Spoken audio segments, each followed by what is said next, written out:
My name is Curtis Walsh. I'm 34 years old, and for 6 long years, I poured my soul into Brightwater Solutions, a mid-sized consulting firm in Denver. Every morning at 7 a.m., every weekend call, every late-night emergency, I answered them all. My boss, Vincent Harding, had this way of looking at you with those cold blue eyes and saying, "Curtis, loyalty is priceless." That's what separates the winners from the quitters. I believed him. When other employees complained about their workload, I took on more. When clients demanded impossible deadlines, I made them possible. When my annual review came around and Vincent said, "Let's table the salary discussion until next quarter," I nodded and smiled. Because loyalty was priceless, right? For 6 years, I watched Vincent take credit for my campaigns. I watched him promote people I'd trained over me. I watched him promise raises that never came and opportunities that vanished like morning fog. But I stayed loyal. I stayed because I thought hard work would eventually pay off. I stayed because Vincent convinced me that patience was a virtue and that good things come to those who wait. I was 28 when I started at Brightwater, fresh and eager. Now I was 34, making the same salary while watching the world pass me by. The breaking point came on a Tuesday in October. Denver was getting its first snow of the season, and I was sitting in Vincent's corner office with its floor-to-ceiling windows overlooking the Rocky Mountains. He loved those windows. He'd point at them during meetings and say, "This view? I earned every inch of it." Vincent was flipping through my latest client report, the Herald account that I'd just saved from jumping ship. 3 months of 12-hour days, personal calls to their CEO, rebuilding their entire digital strategy from scratch. The account was worth $4.2 million annually, and I'd brought it back from the dead. "Curtis," Vincent said without looking up, "we need to talk about your expectations." My heart jumped. Finally, after 6 years, maybe this was it. Maybe this was when loyalty would finally pay off. "The Herald save was impressive work," he continued, still not meeting my eyes. "But we need to manage your career expectations better. Big salary bumps just aren't realistic right now. The market's tough. We're all making sacrifices." I stared at him. "Vincent, I haven't had a raise in 2 years. The Herald account alone brought in more revenue than my entire salary cost the company." He finally looked up, those blue eyes as cold as the snow falling outside. "That's not how business works, Courtesy. You're thinking like an employee, not like a leader." That night, I sat in my apartment staring at my laptop screen. For the first time in 6 years, I wasn't working on a Brightwater project. Instead, I was doing something I'd never done before, looking at job listings. The numbers were staggering. Senior strategist positions were offering $95,000 to start. That was $25,000 more than I was making after 6 years at Brightwater.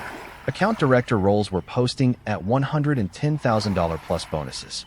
Strategic partnerships manager at $125,000 with equity participation. I bookmarked a few positions, then closed the laptop. I told myself it was just curiosity, just research. But something had shifted inside me during that meeting with Vincent. When he said I was thinking like an employee, something broke. Because that's exactly what I was, an employee who deserved to be treated with respect. My phone buzzed. Another weekend emergency from Vincent. "Need the Clearwater proposal by Monday morning. Thanks for being reliable." I stared at the message for a long time. Reliable. That's what I was to Vincent. Reliable, predictable, and cheap. I'd been so focused on proving my loyalty that I'd forgotten to prove my worth to anyone else. I set the phone aside and reopened my laptop. This time, I didn't just browse. I started writing cover letters. 3 days later, Vincent dropped a bomb that changed everything. I was at my desk, reviewing quarterly reports, when he walked over with a thick folder under his arm. No greeting, no small talk. That wasn't Vincent's style. "Curtis, I need you to take point on the Rockwell Industries renewal," he said, dropping the folder on my desk. "It's a $6 million account. They're getting nervous about market conditions, so we need to show them our best work." I opened the folder. Rockwell Industries had been with Brightwater for 8 years. They were our second largest client, and their contract was up for renewal in December. Losing them would be devastating for the company. This is on top of everything else. I asked. Vincent's expression didn't change. "Success requires sacrifice, Curtis. I know you understand that better than most." He started to walk away, then turned back. "Oh, and Curtis, This renewal could make or break our fiscal year. No pressure. He smiled that thin, corporate smile I'd grown to hate. I looked at the folder, then at my computer screen where I had 3 other major projects open. I was already working 60-hour weeks. Taking on Rockwell would push that to 70 or 80 hours. And for what? So Vincent could take credit for another successful renewal while I stayed exactly where I was? That's when it hit me. Vincent wasn't giving me an opportunity. He was giving me a test. And I was tired of taking his tests. That evening, I did something I'd never done in 6 years at Brightwater. I applied for a job. Not just any job, a senior strategic partnerships role at Pentagon Consulting, one of Denver's fastest growing firms. They were known for 3 things: innovative client solutions, aggressive growth, and actually promoting their people. The application process was surprisingly smooth. Within 24 hours, I received an email from their director of talent acquisition, Amy Rodriguez. She'd reviewed my portfolio and wanted to schedule a phone screening. During the 30-minute call, Amy asked detailed questions about my experience. She knew about the Herald account safe. She knew about my client retention rates, which were the highest in Brightwater's history. She even knew about specific campaigns I'd run 3 years ago. "Curtis," she said near the end of the call, "we've been watching Brightwater's client work for a while. Your fingerprints are on most of their best campaigns. We're impressed." After 6 years of Vincent barely acknowledging my contributions, Amy had done more research on my work in 30 minutes than my own boss had done in months. "I'd like to invite you in for a formal interview," she continued. "Would Thursday at 2 p.m. work?" I looked at my calendar. Thursday afternoon was when I usually did my Rockwell research. But for the first time in years, I had somewhere more important to be. Thursday at 2 p.m. sounds perfect. Thursday arrived faster than I expected. I took a long lunch and drove across town to the Pentagon's office in the tech district. The building was all glass and steel, modern and clean. Nothing like Brightwater's outdated office with its flickering fluorescent lights and broken coffee machine. Amy met me in the lobby. She was younger than I'd expected, probably early 30s, with the kind of energy that made you feel like anything was possible. We took the elevator to the 15th floor, and I got my first look at the Pentagon's workspace. Open collaboration areas, natural lighting, actual plants instead of the plastic ones Brightwater had scattered around. People looked engaged, focused, but not stressed. It was everything Brightwater wasn't. "Curtis, I want you to meet our CEO, Cameron Blake," Amy said as we entered a conference room. Cameron was probably 40, wearing a casual button-down instead of Vincent's expensive suits. He shook my hand with genuine warmth. "I've been following your work at Brightwater," he said. "The Herald turnaround was brilliant. Tell me, how did you approach that challenge?" For the next hour, we talked strategy. Not corporate buzzwords or empty promises, but real strategy. Cameron asked intelligent questions about client psychology, market positioning, and long-term relationship building. He treated my ideas with respect and offered insights that actually made sense. Near the end, Amy leaned forward. "Curtis, we're prepared to make you an offer today if you're interested." The offer was everything I dreamed of and more. Senior Strategic Partnerships Manager, $115,000 base salary plus performance bonuses that could push it to $140,000. Full benefits, for weeks paid vacation, and a $5,000 professional development budget. I stared at the offer letter, doing quick math in my head. Even at the base salary, this was a 40% increase from what Vincent was paying me. With bonuses, it could be 60% more. "This is generous," I managed to say. Cameron smiled. "Curtis, we believe in paying for talent. You've been undervalued at Brightwater for too long. We see your worth, and we want to invest in it." Amy handed me a pen. "We move fast here. If you're ready to join our team, we can have you started by Monday." I thought about Vincent, about the Rockwell account sitting on my desk, about 6 years of broken promises and delayed raises. Then I thought about Cameron's genuine respect for my work and Pentagon's offer to actually invest in my career. I signed the contract. "Welcome to the Pentagon," Cameron said, shaking my hand again. "We're excited to see what you can accomplish when you're properly supported." Walking back to my car, I felt something I hadn't experienced in years: excitement about work.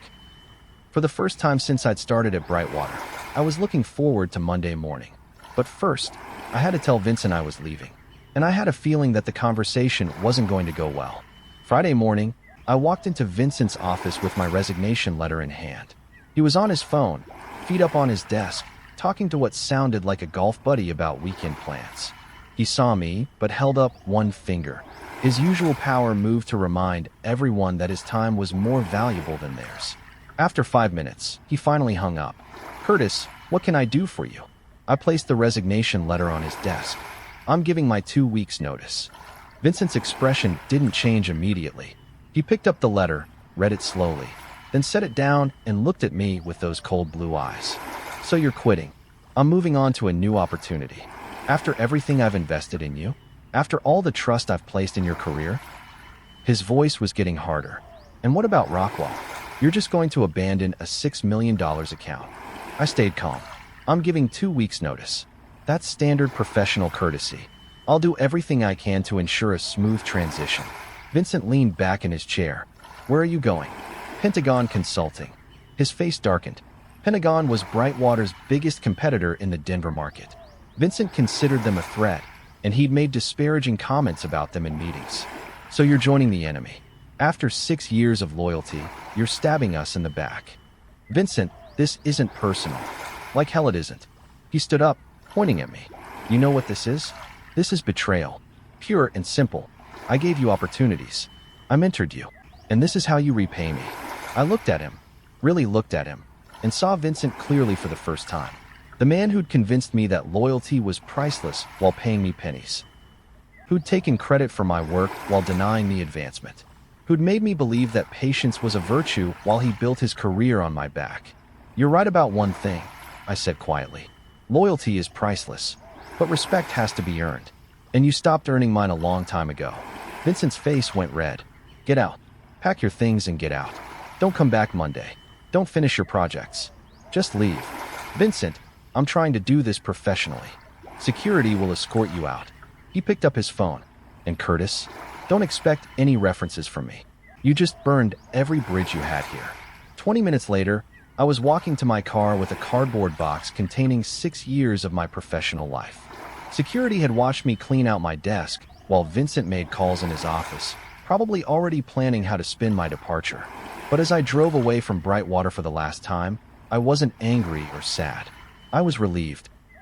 For 6 years, I'd been trapped in Vincent's version of loyalty, a one-way street where I gave everything and received nothing in return. Now I was free. My phone buzzed with a text from Cameron. "Heard you're available to start Monday instead of next week. We'd love to have you aboard early if you're interested." I smiled and typed back, "Monday works perfectly."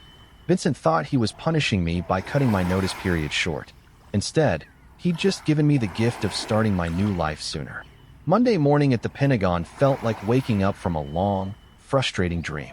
Amy walked me through onboarding, introduced me to my new team, and showed me to my office. Not a cubicle, an actual office with windows and a door that closed.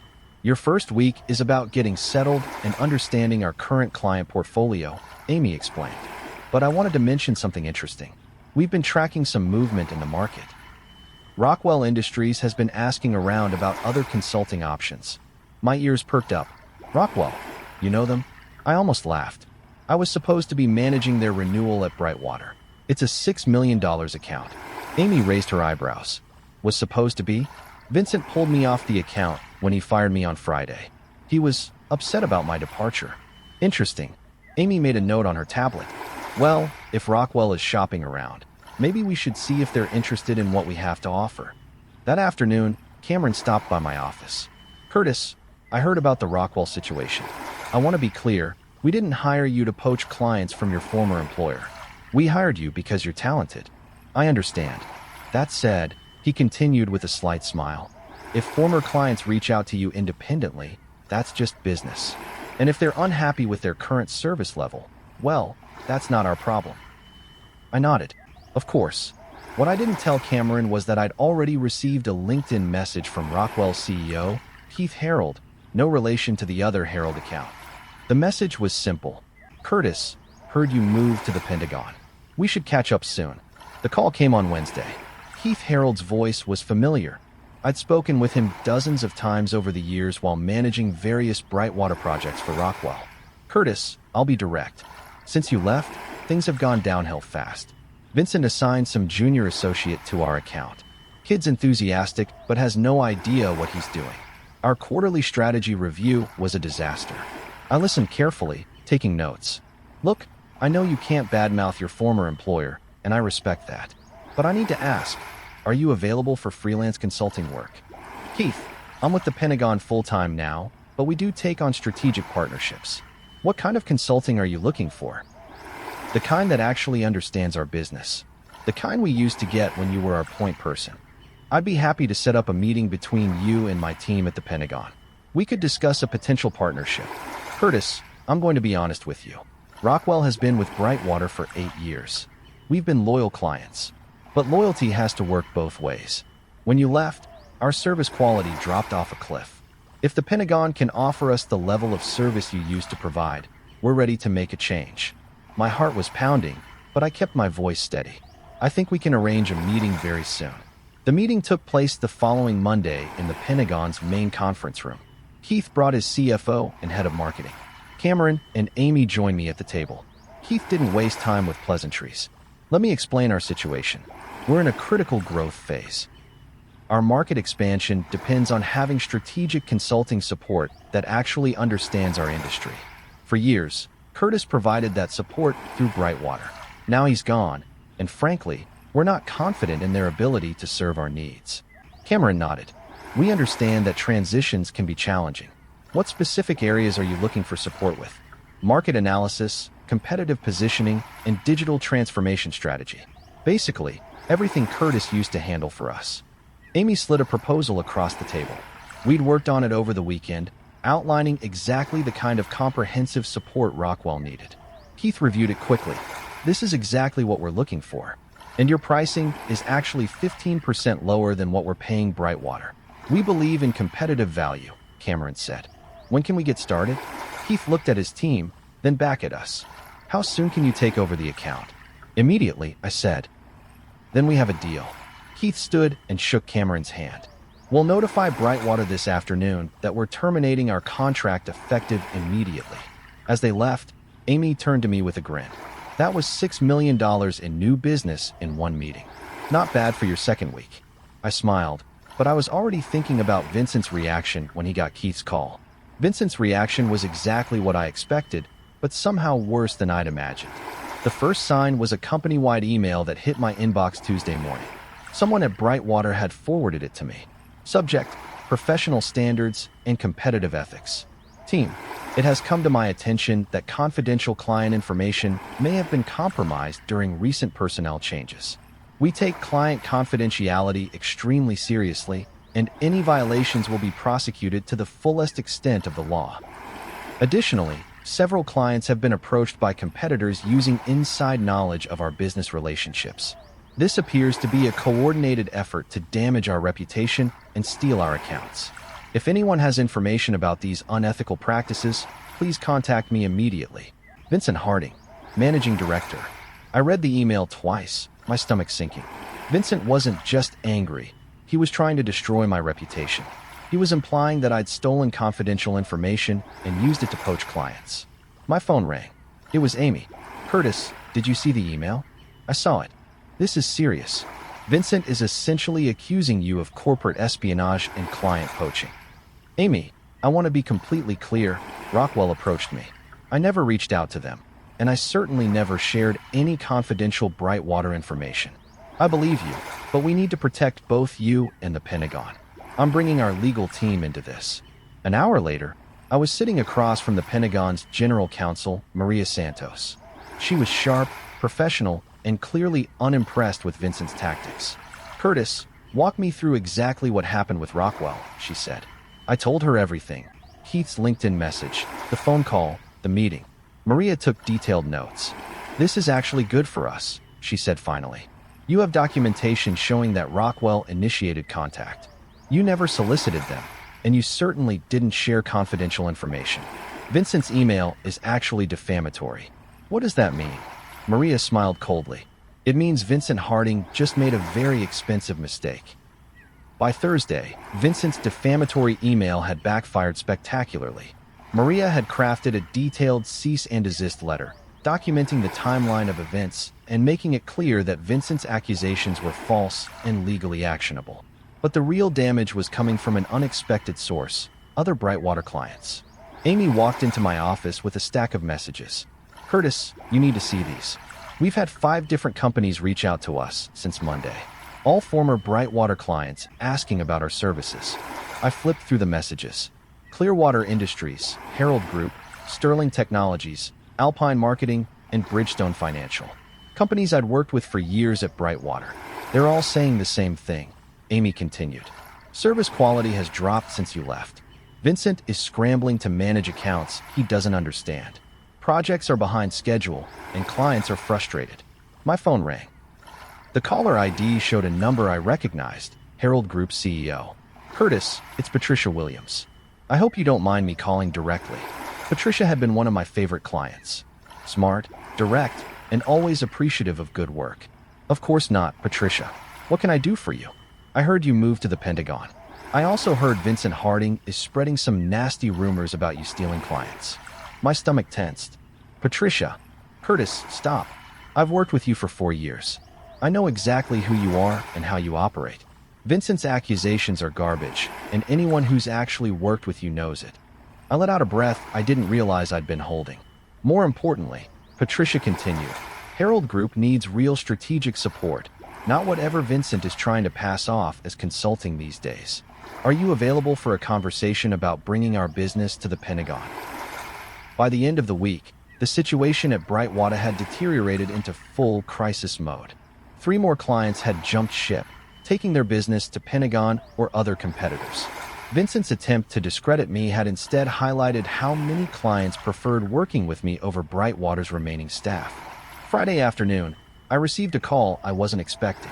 The voice on the other end was calm, measured, and immediately recognizable.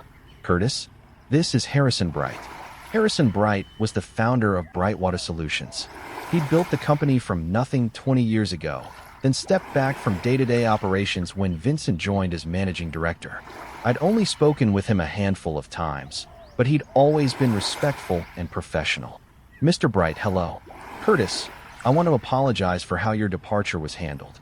Vincent told me you quit without notice, but I've since learned that's not accurate." I waited, unsure how to respond. "I've also learned about the email he sent to staff. That was inappropriate and unprofessional. I want you to know that those accusations don't represent the values I built this company on." "I appreciate that, sir. Curtis, I'm calling because I'm stepping back into active management. The board asked me to assess what's been happening with our client relationships, and frankly, I'm appalled. We've lost 6 major accounts in 2 weeks. That's not a coincidence." I could hear the disappointment in his voice. "Vincent will no longer be making decisions about personnel or client relationships. I wanted you to hear that directly from me. Mr. Bright, you don't need to say anything. I just wanted you to know that good people recognize good work. What Vincent did to you was wrong, and there will be consequences." Those consequences came faster than I expected. The following Monday, Cameron forwarded me an article from the Denver Business Journal. Management shakeup at Brightwater Solutions. Brightwater Solutions announced today that Managing Director Vincent Harding has departed the company effective immediately. Company founder Harrison Bright will resume active leadership while the board searches for permanent management. The change comes amid significant client departures and internal restructuring at the 20-year-old consulting firm. I set down the article and stared out my office window. Vincent was gone. After 6 years of his manipulation, his broken promises, and his attempts to destroy my reputation, he was finally facing consequences for his actions. But I didn't feel victorious. I felt empty, like I'd been carrying a weight for so long that I'd forgotten what it felt like without it. Amy knocked on my door. "Saw the article. How are you feeling?" "Honestly, I don't know." "Well, I know how our clients feel. Herald Group just signed a 3-year expansion contract. Clearwater wants to add digital marketing to their package. And Rockwell CEO called to say you're the best strategic partner they've ever worked with." She sat down across from my desk. "Curtis, you brought in $12 million in new business in your first month. Vincent spent 6 years convincing you that you weren't worth a $10,000 raise. Do you see the disconnect there?" I laughed for the first time in weeks. "When you put it that way, Vincent didn't just lose his job because you left. He lost his job because he was a terrible leader who couldn't recognize talent when it was sitting right in front of him. Over the next month, the full scope of Vincent's mismanagement became clear. Harrison Bright had launched a comprehensive review of Brightwater's operations, and the results were devastating. In the 2 years Vincent had been managing director, Brightwater had lost 40% of its senior staff. Client retention had dropped from 95% to 78%. Employee satisfaction surveys showed morale at an all-time low. The company's reputation in Denver's business community had been severely damaged. But the most damaging revelation came from exit interviews with former employees. A pattern emerged of Vincent taking credit for others' work, denying promotions and raises to loyal staff, and creating a toxic work environment where fear replaced collaboration.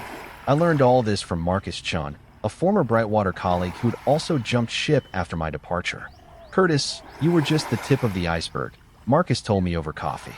Vincent had been pulling the same stuff with half the team, using loyalty as a weapon, making people feel guilty for wanting fair compensation, taking credit for everyone else's successes. Why didn't anyone speak up? Same reason you didn't for 6 years. He was good at making people believe they were the problem, that they weren't working hard enough, weren't loyal enough, weren't thinking like leaders. Marcus leaned forward. But when you left and took Rockwell with you, it cracked his facade. Suddenly people could see that maybe the problem wasn't them. It was him. 2 months after Vincent's departure, I received another call from Harrison Bright. This time, his tone was different, more personal, less formal. "Curtis, I hope you're settling in well at the Pentagon." "Very well, thank you." "Good. I'm calling because I wanted to share something with you. We've been conducting exit interviews with former employees, trying to understand what went wrong under Vincent's leadership." I waited. Your name came up repeatedly, not in any negative way, quite the opposite. Employee after employee mentioned how you helped them, mentored them, took on extra work so they wouldn't be overwhelmed. You were doing leadership work without the title or compensation. I felt a strange mix of validation and sadness. "Curtis, I want to make you an offer. Come back to Brightwater. Managing director position, $150,000 base salary plus equity participation. Full authority to rebuild the team and the culture. Your choice of which clients to focus on." The offer was generous, more money than I was making at the Pentagon, and a chance to build something from the ground up. "Mr. Bright, I'm honored by the offer, but I understand you're happy at the Pentagon. Cameron Blake runs a good company, and you're valued there. But think about it, Curtis. You could come back and build the kind of workplace you always wanted Brightwater to be." After I hung up, I sat in my office thinking about the conversation. 6 months ago, the idea of returning to Brightwater as managing director would have seemed impossible. Vincent had made me feel small, unimportant, replaceable. Now I had 2 companies competing for my services. The irony wasn't lost on me. I discussed Harrison's offer with Cameron and Amy during our weekly team meeting. I expected them to be concerned about losing me, but their reaction surprised me. "Curtis, that's an incredible opportunity," Cameron said. "Building a company culture from scratch, with full authority to do it right? That's what every leader dreams of. You're not worried about me leaving?" Amy laughed. "Curtis, we hired you because you're talented and ethical. Those same qualities make you attractive to other companies. We're not going to try to trap you the way Vincent did. That said," Cameron continued, "we'd hate to lose you. So let me make you a counteroffer. Senior Vice President of Client Strategy, $140,000 base plus performance bonuses and equity participation in Pentagon-esque growth. Plus, we're opening a Phoenix office next year. You'd be my first choice to lead the expansion." I looked at both of them. Leaders who valued my contributions, who offered advancement based on merit, who treated loyalty as a two-way street. "I appreciate both offers," I said. "Give me a few days to think about it." That evening, I called my father. He'd spent 35 years at the same manufacturing company, working his way up from the factory floor to plant manager. His definition of loyalty was different from Vincent's. It was mutual, earned, and built on respect. "Dad, I need some advice about a job decision." After I explained the situation, he was quiet for a long moment. "Son, you spent 6 years learning what bad leadership looks like. Now you have a chance to either fix a broken company or help build something good. Which one excites you more?" 2. I made my decision over the weekend. Monday morning, I called Harrison first. "Mr. Bright, I'm grateful for your offer, but I'm going to stay at the Pentagon. I understand. Can I ask why? Because the Pentagon hired me when I was worth something, not after someone else proved it. They saw my value before it was obvious to everyone else. That's a good answer, Curtis. I respect that. And for what it's worth, Vincent's treatment of you was one of the worst personnel decisions this company ever made. Next, I walked into Cameron's office. I'll take the SVP position with one condition. Name it. I want to help you develop a formal mentorship program. Too many companies talk about loyalty without understanding what it actually means. I want the Pentagon to be different. Cameron grinned. Deal. And Curtis, thank you for choosing us. That afternoon, I sent a message to my former Brightwater colleagues who had reached out over the past few months. If anyone is interested in exploring opportunities at the Pentagon, let me know. We're growing, and we believe in promoting from within. Actually promoting, not just promising. Within a week, 3 former Brightwater employees had joined the Pentagon's team. People Vincent had overlooked, undervalued, or driven away. Talented professionals who just needed someone to recognize their worth. 3 months later, Vincent tried one last desperate move to salvage his reputation. He started reaching out to former clients, former colleagues, and industry contacts, spreading a new version of the story where he was the victim of corporate politics and unethical competitors. The whisper campaign was subtle but persistent. Vincent claimed that Pentagon had engaged in illegal client poaching, that I had violated confidentiality agreements, and that his departure from Brightwater was really about philosophical differences with the board. I learned about it from Patricia Williams, who called to give me a heads up. Curtis, Vincent contacted me last week. He's trying to convince former clients that you and the Pentagon acted unethically to steal business. He wants us to file complaints with the State Business Regulatory Board. What did you tell him? Patricia laughed. I told him to stop calling me, or I'd file a harassment complaint. Curtis, everyone knows what really happened. Vincent's credibility is shot. But Vincent's whisper campaign was still concerning. In the consulting industry, reputation is everything. Even false accusations can damage careers if they spread far enough. Maria Santos, Pentagon's general counsel, was less amused. Curtis, this is defamation, and it's ongoing. Vincent is intentionally spreading false information to damage your professional reputation. We can't let this continue. What are our options? We document everything, gather witness statements, and if necessary, we file a formal complaint with the Colorado Bar Association. Vincent may not be a lawyer, but his actions constitute professional misconduct under state business regulations. The investigation that followed was thorough and devastating for Vincent. The Colorado Business Ethics Board interviewed clients, former colleagues, and industry professionals. They reviewed emails, recorded phone calls, and timeline documents. The pattern that emerged was clear. Vincent Harding had engaged in systematic defamation, making false claims about client poaching, confidentiality violations, and unethical business practices. But the investigation revealed something else. Vincent had been making similar accusations about other former employees for years. Anyone who left Brightwater and found success elsewhere became a target for his revenge campaigns. 6 months after the investigation began, the board published their findings. Professional misconduct determination, Vincent Harding. The board finds clear and convincing evidence that Mr. Harding engaged in defamatory conduct intended to damage the professional reputations of former colleagues. Mr. Harding is hereby prohibited from holding senior management positions at any Colorado business consulting firm for a period of 5 years. This determination will be shared with relevant professional associations and business networks. Vincent wasn't just fired. He was effectively blacklisted from the industry in Colorado.